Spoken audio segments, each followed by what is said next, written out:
Hey there, and welcome back to the Mini Weekend. I'm your host, Jack. Let's get into it, Mini. Drink of the podcast tonight, we went with our good friends over at Northern Soda Co. And it is their caramel cream, which is inspired by the this year's Winter Carnival with the ice sculptures and all that fun stuff. So, yeah, I have to say, I'm not really sure how I feel about it. It's not really my favorite. It tastes exactly, honestly, how you would think looking at it, it would taste. But yeah, for those that don't know, Northern Soda Co. is a soft drink shop. They're located in New Brighton, excuse me, off of what's that, Campus Drive, right there, kind of off of 88. But yeah, we've done a lot of their drinks before. This is actually the first time I was taking a look at the schedule and my notes I have, everything like that. This is the first one we've had in 2025. It is one of their obviously Winter Carnival inspired newer flavors, so go check them out. I'm struggling here for you guys.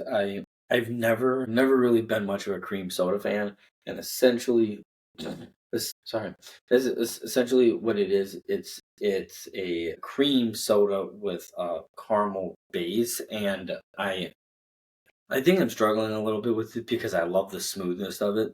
It's very doesn't taste like your typical soda. That's why I think I like it.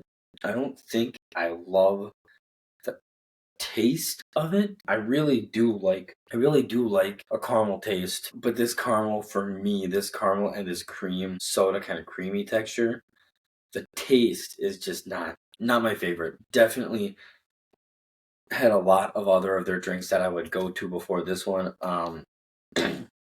Yeah, like I said, again, not the worst soda we've definitely had on the podcast. We've had worse ones on, but yeah, I don't know what it is. Like I said, for me, I think it's that caramel because initially the first notes of caramel taste good, but once it's actually going down the throat, cream soda and the caramel are kind of combining, and not my favorite. So.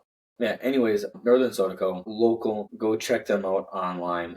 Their website is just Northern excuse me, sound a lot better. I don't know why before we came on, don't know why it kind of came back as soon as we press record. But yeah, go check them out, northernsodaco.com. You can also find them on Facebook and Instagram as well. I personally think they should get a TikTok. That'd be sweet to kind of see them make some videos and stuff like that. But yeah, like I said, we've had them on we've had their drinks on the podcast quite a bit. You can go online, you can meet the crew, get in touch with them, find out where their sodas are. They have events going on. They actually have on Friday, January 24th, Saturday, January 25th, and Sunday, January 6th. They have Sunshine in the Shop. Pop in all day, join us. They have mini Aloha mocktails, beachy floats, tropical sodas on tap, themed coloring pages. For $29, you can mix and match a K's 24 can special. Only stand. Oh shit! I might have to go there myself so I can get some more stuff to try for you guys. And then specifically on Saturday, they have an island themed cookie decorating class at 1, and then movie night, which is Moana at 6. But yeah, like I said, I urge you guys go check them out. They're always doing fun stuff. They always got a lot of things going on. And before we leave you guys, I'm gonna go with a 5-2. Like I said, it's not the worst thing I've had. I think I'm hesitant to give it anything lower than a 5 because I do like that initial caramel taste, but when it hits my tongue and then they kind of combine with the cream soda and just not my favorite. But I'm sure some of you out there will love it. I'm sure our cream soda fans will love this. So go check them out and let us know what you think. Yeah, gonna be a fun podcast tonight. Not a ton to go over, but some substance stuff. We're coming down to the end of college sports, which is insane to me, and especially for me, I was talking about the Tommies, is insane to think this time next year we'll be gearing up for are they going to make postseason play, which will be exciting and all that kind of stuff. So for the men's hockey team, they were actually off. If you guys remember from last week, they were off this last week, and now they are getting ready for their last. Excuse me, they're getting ready for their last away series against the Northern Michigan Wildcats. Friday the 1st, they will be facing off at 6:07 p.m. And then Saturday, the 27th, will be at 5:07 p.m. So good luck to them. Like I said, last away series, second to last series of the year for them. So it'll be interesting to see how they can position themselves come CCHA playoff time. And then for the girls team, they unfortunately this last week split with the Bemidji State Beavers, which is, I don't know that heartbreaking is the right word to use for it, but is a little upsetting if you're the girls team. I think coming into this series with how poor Bemidji State was playing, this was definitely a series that should have been an easy sweep for them. But then again, nothing comes easy. They got shut out in game one on Friday, 5-0, and then got the win 4-3. Yeah, Bemidji State just came on hot in both periods. Bemidji State kind of put the pressure on in that first game, scoring the first one in the first period, and then just didn't really let up, and then eventually, snowballed on 4 goals in the third period. And then if you look at game two, the Tommies did win 4-3, but the Beavers actually jumped out to a 2-0 lead early in the second period before the Tommies were able to rattle off 4 straight goals, 2 of them from Chloe Boreen, one from Nicole Valario, and the eventual game winner from Lauren Stencil. The Beavers obviously scored one more time to make it that 1-point game. And yeah, Danny Strom was able to come away with their 6th win of the year. And now the girls team is actually one step closer to the playoffs than the men's team, as they are gearing up for the their final weekend of games. They have a home-and-home series with the Minnesota State Mavericks to wrap up their regular season. Friday on the 21st, they will be in Mankato for a 6 p.m. puck drop. And then Saturday, they will be home to wrap up the season in the St. Thomas Ice Arena for the final time this year at 4 p.m. So good luck to them, and hopefully they can end the season on a strong note with a 2 straight games, a winning streak, and winning 3 straight in 3 of their last 4. So good luck to the girls team. The men's basketball team still tied, or I should say still, now tied with Omaha for first place in the Summit League after dropping tonight's game. After dropping tonight's game against South Dakota in Vermilion, 80-85. After just this Saturday, they retook sole possession of first place. So yeah, they took sole possession of first place from Omaha by beating Omaha 95-84. Coming down the stretch here with their final 3 games, a lot on the line. And just like anything, the Tommies hold their destiny in their hands. Should they win these last 3 games, which are 3 games that they are capable of winning. They got Oral Roberts in Tulsa on Saturday at 7. North Dakota over a week from now in Shenandoah Arena on the 27th, and then wrapping up March 1st versus Kansas City Roos. So 3 games that they should be able to win. They still have to go out, beat them, and be the better team. But again, like we kind of talked about last week, very interesting position for the men's basketball team to be in, especially just 1 year away from postseason eligibility now.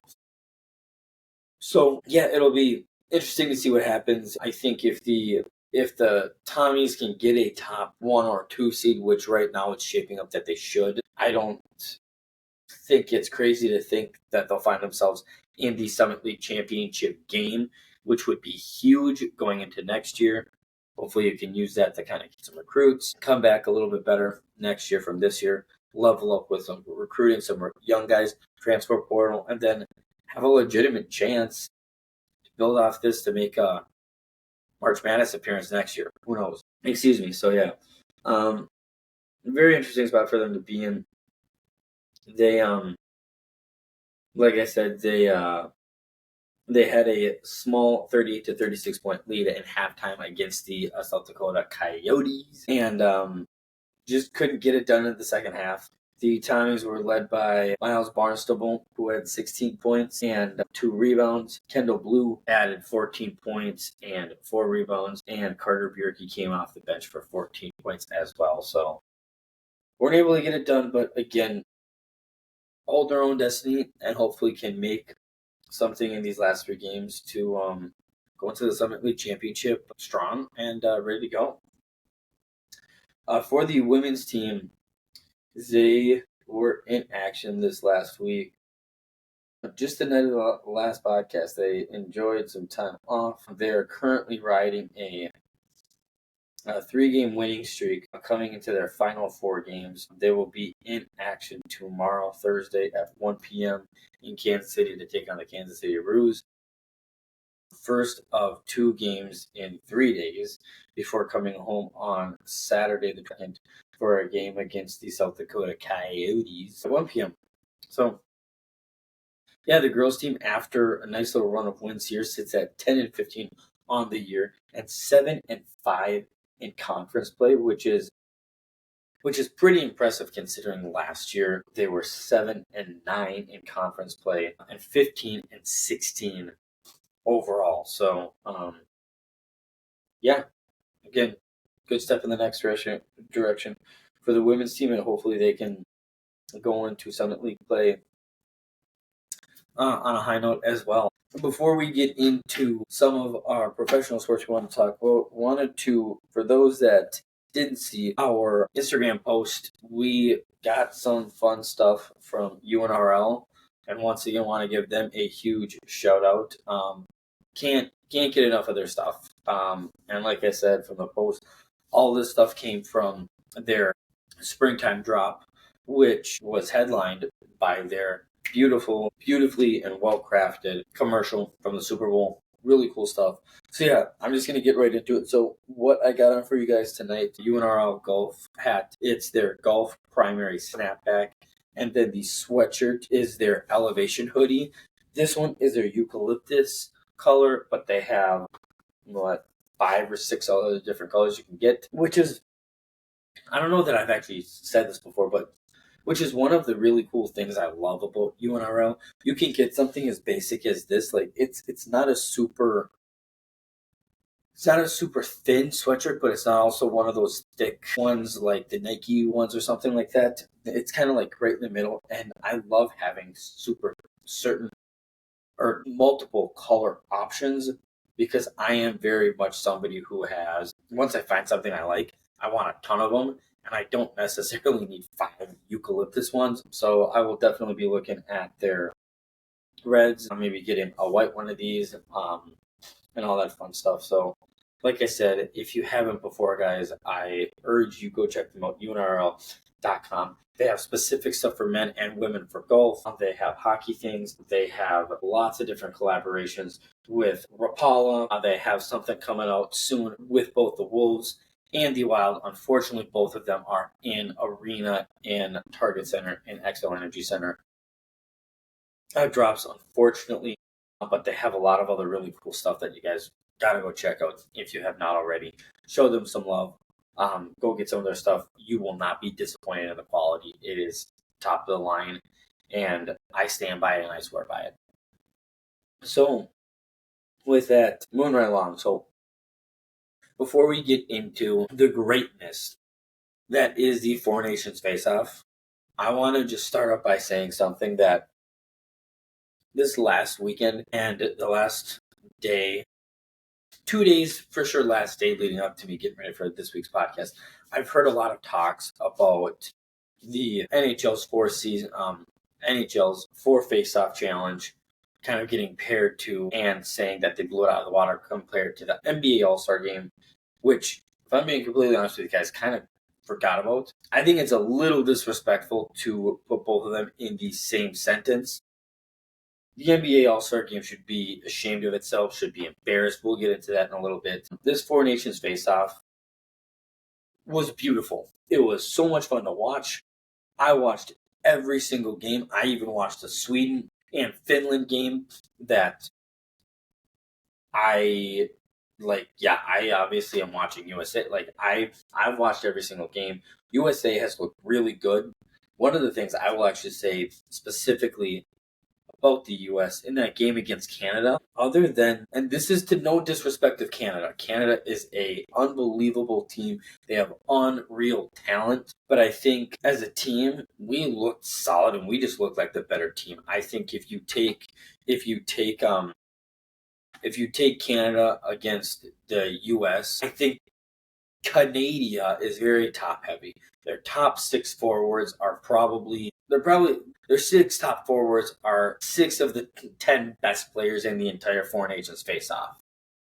However, I would say I think the parity between the U.S. first line and fourth line isn't that much. So, despite the star power that the Canadians have, their back six forwards I don't believe are as good as our third and fourth liners, and I would say are maybe just as good as our top. I mean, I just think this U.S. team. There's something about this team. There's something about how it was constructed. The guys on it, the passion. I mean, the three fights within 10 seconds. I loved it. I love watching hockey like this. I love watching. I can't wait for the Olympics next year. That's going to be amazing. It's going to be super fun. And the NHL already came out saying that they were going to do like a World Cup of hockey. So every 2 years, we're going to get something like this. So we got this year. We got next year the Winter Olympics. We got next year the Winter Olympics. Don't know if anything is going to happen in 2027, but in 2028, there's going to be some sort of World Cup of hockey, which is going to be super exciting. And yeah, like I said, I love it. I think it's going to be awesome, and I'm super excited, super stoked, super looking forward to tomorrow night's championship game against Canada. And holy shit, I think we have a real chance to win it, and I think it'll be a huge statement um, for us to win this, and I'll explain why. I believe for the better part of the last 25, for the last decade, maybe 15 years, Canada has just been a world above everybody else in hockey. Russia maybe rivaled them a little bit. USA was always pretty good or good enough, but not great. We were usually, you know, one of the top 3, 4 teams, usually 3 or 4, which isn't bad to hang your hat on, especially when they're, if you're going between, 10, 12, 14, 16 teams, stuff like that. But I think within that time frame, U.S. youth programs and everything like that have really skyrocketed and really blown up, and I think it's really huge for the USA. Should they get this win to show Canada, like, hey, we're just as good as you fuckers now. We're just as good as you guys. You know, I can't wait for it. I think we are going to win. It's going to be in Boston, so shit's going to be going crazy. If when USA wins, my gut tells me this game is going to go to OT, and somebody like Austin Matthews or Matthew Tkachuk is going to score the game-winning goal. But my heart just doesn't want this game to go into overtime. I'm going to be watching every second of this game, but I'm just going to go ahead and say, we win this one 4-3 in overtime. 4-3 in overtime. That's what you got here. And yeah, that's how I see this going. Super great idea by the NHL. Gary Bettman did a hell of a job getting this going and getting people excited to see everybody playing on the world stage next year. And then, fortunately for us hockey lovers, we do not have to wait long. After Thursday night's game, we only have Friday with no hockey before NHL hockey resumes. The Wild actually have the very first game after the Four Nation face-off. We will be in Detroit, excuse me, in Detroit to take on the Red Wings at 11:30 in the morning. So can't wait to watch that. Obviously, it's been a weird week. Like, obviously, I've been watching the Four Nations face off, but other than the Four Nations face off, there wasn't a whole lot of other stuff to watch this last week. So it's been fun. Can't wait for the Olympics next year. Can't wait for this playoff push to go. Yeah. So going back to how we opened up that segment, the NBA, the atrocity that is called the NBA All-Star Game. I've been asked in the past by people on the podcast. I've been asked in the past by friends, just shooting the shit. How to fix the All-Star game, this and that, and the other thing. And I think over the last couple of years, I've come up with a couple good ideas. I've even heard a lot of good ideas. I'm going to go through some of them. I've heard things like they should just get rid of the skills challenge and make the current All Stars, like 2 or 3 All Stars, participate in different things like that. I've heard do something like the Four Nations Challenge, USA versus the world, pay the winning team, Elon innings. What was the last one? And then like making the 3-point contest like a 8-player tournament, stuff like that. But I'm going to be completely honest with you. This is how I would fix it, and this is actually not fixing it. I would just get rid of the entire fucking weekend. I would get rid of it because the bottom line is the reason this weekend has gone to shit is because the NBA players just don't give a shit about it. They don't give a shit about it, and you saw it firsthand with fucking Chris Paul and Victor Wembanyama getting disqualified because they were trying to cheat the system to win. I think it's a joke. I also getting ready for the podcast.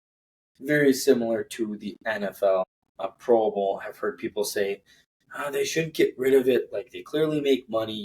You just don't have to watch it, and that is more than likely what's going to happen. I couldn't tell you the last. Actually, I wrote it down so I didn't forget.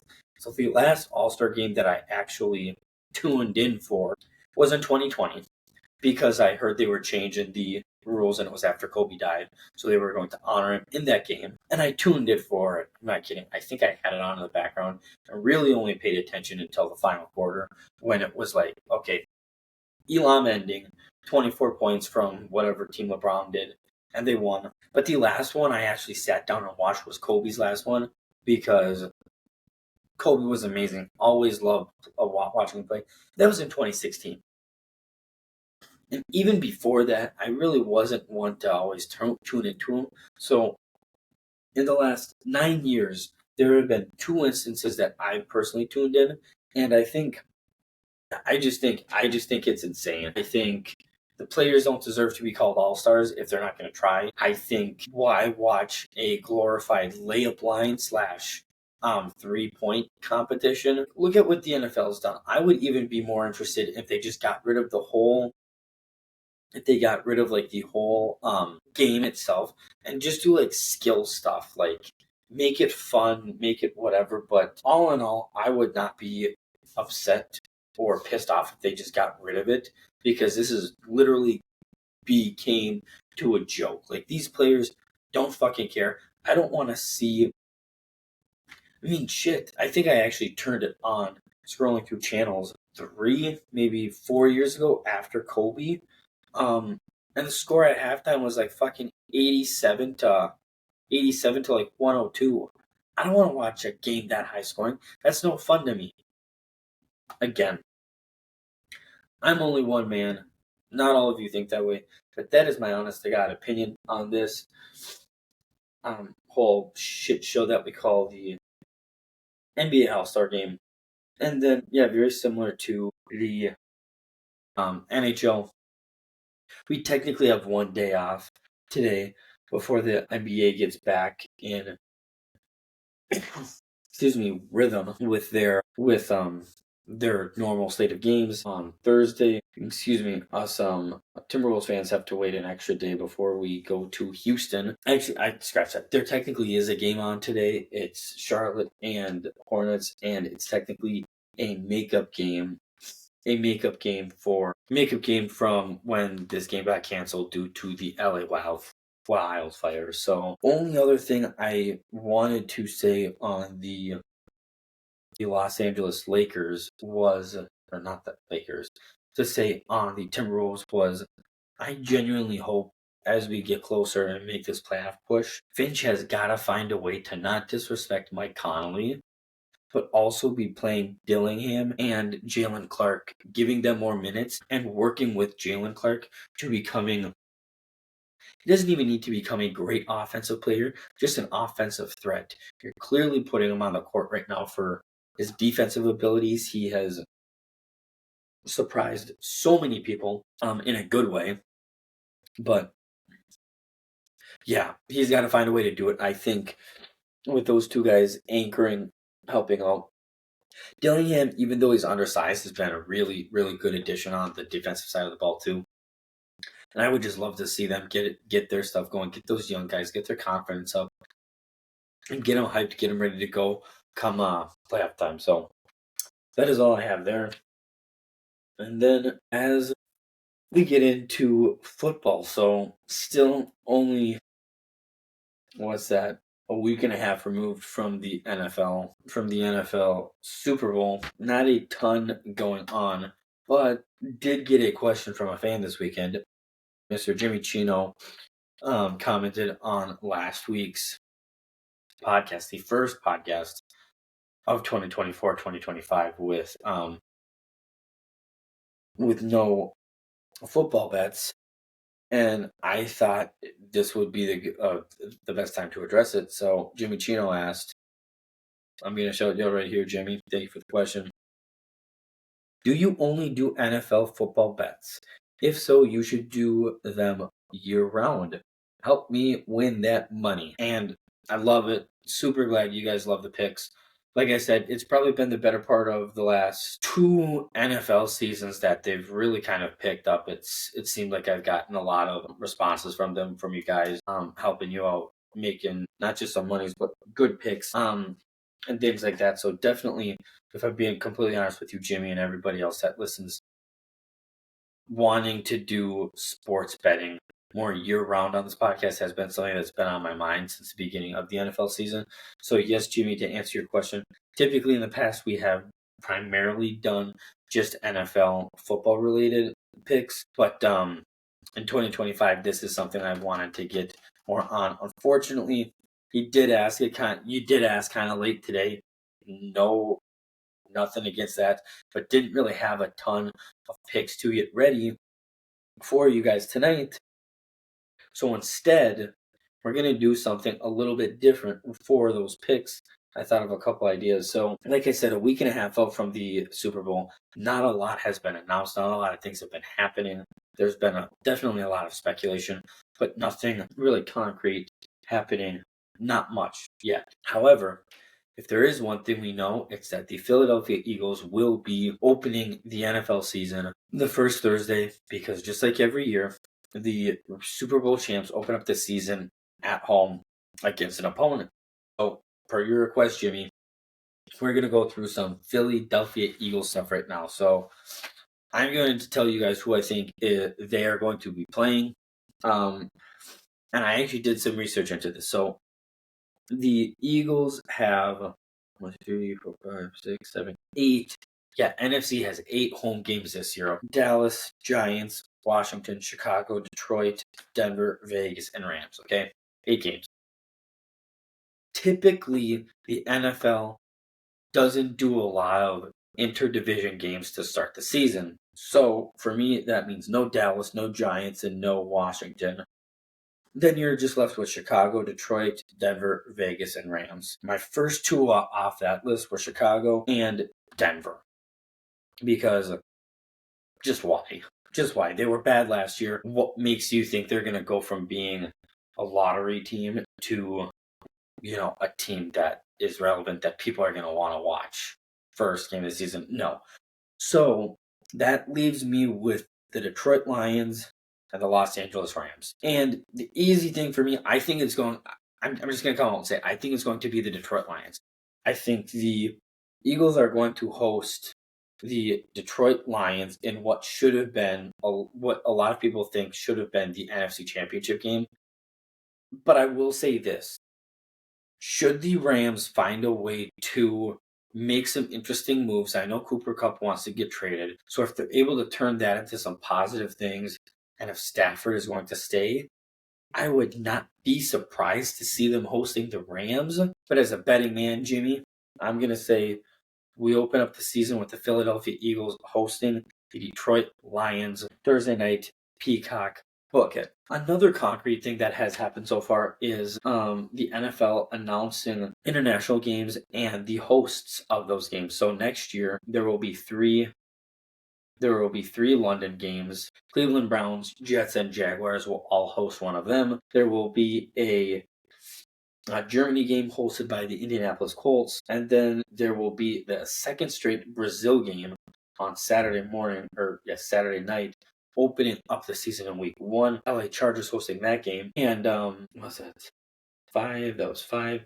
There will be a Madrid game hosted by the Dolphins and a Dublin game hosted by the Pittsburgh Steelers. Now, there are 2 other games that I thought I would try to get into for you guys here. So, but before we do that, I'm going to come out and say, didn't really get any questions on this, but I do not believe the Vikings will be playing a international game this year. One, they're not designated as a home team, so they would have to be, technically visiting and not announced yet. There is a small chance they could because of our 9 away games. 2 of those teams are designated home teams in next year. The Cleveland Browns in London and the LA Chargers. The Chargers to open the 3. LA Chargers to open the Brazil games and the Pittsburgh Steelers in the Dublin game. Now, I'm going to break it down into those 3. Between those 3 as a betting man, Jimmy, everybody else, the one I least expect us in is against the Cleveland Browns in London. The reason I say that is because last year was our second time playing in London in the last 3 years.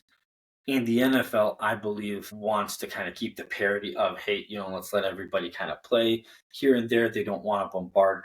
I think the league knows the Vikings, for some reason, has some big following overseas, which is awesome. But you don't always want to see one team or 2 teams out there every single year. So I don't think that's going to happen.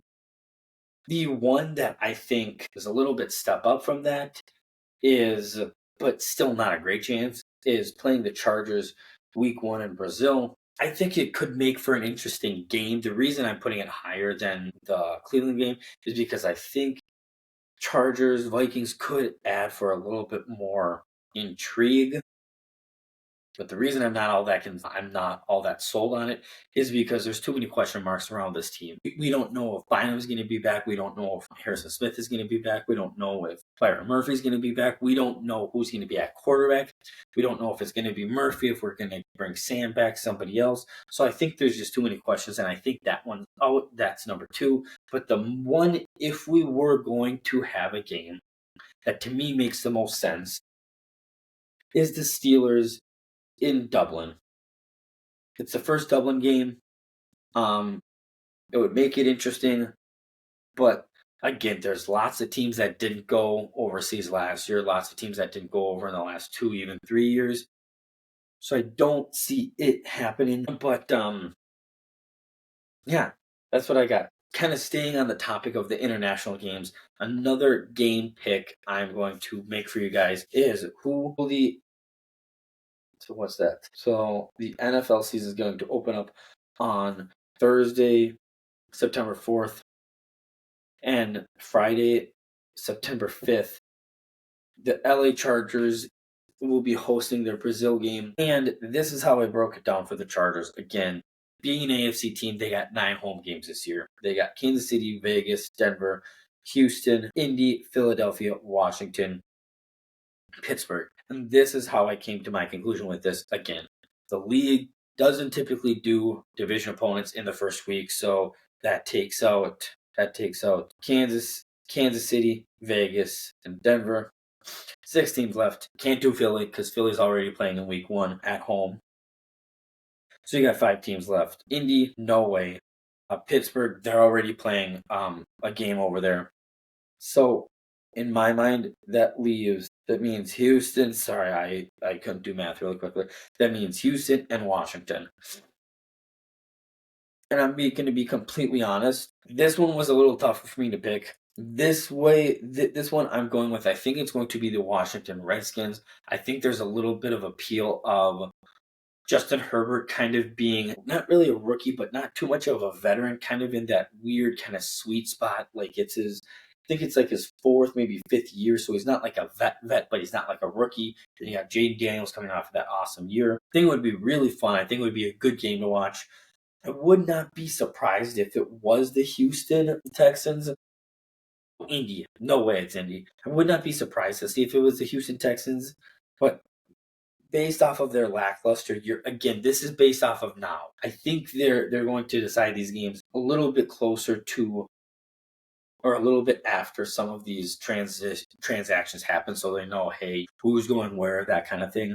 But again, betting man, I would say the second game of the season, Friday, September 5th, is going to be the LA Chargers hosting the Washington Redskins for another great game. And truthfully, Philadelphia, Detroit, as much as I do not like either of those teams, Thursday night and then Saturday night, Friday night, LA Chargers, Washington Redskins, sign me the fuck up for that. That'll be a fun weekend. And then 2 days after that, getting to watch our Vikings. Man, which leads into the last picks I have for you guys. So the last one is kind of a little bit different because the Vikings, I'm kind of guessing, first of all, whether I think the Vikings' first game will be a home game or away game, and then who I think it would be. So essentially, how I broke it down is 3 of our last 5 season openers were home games.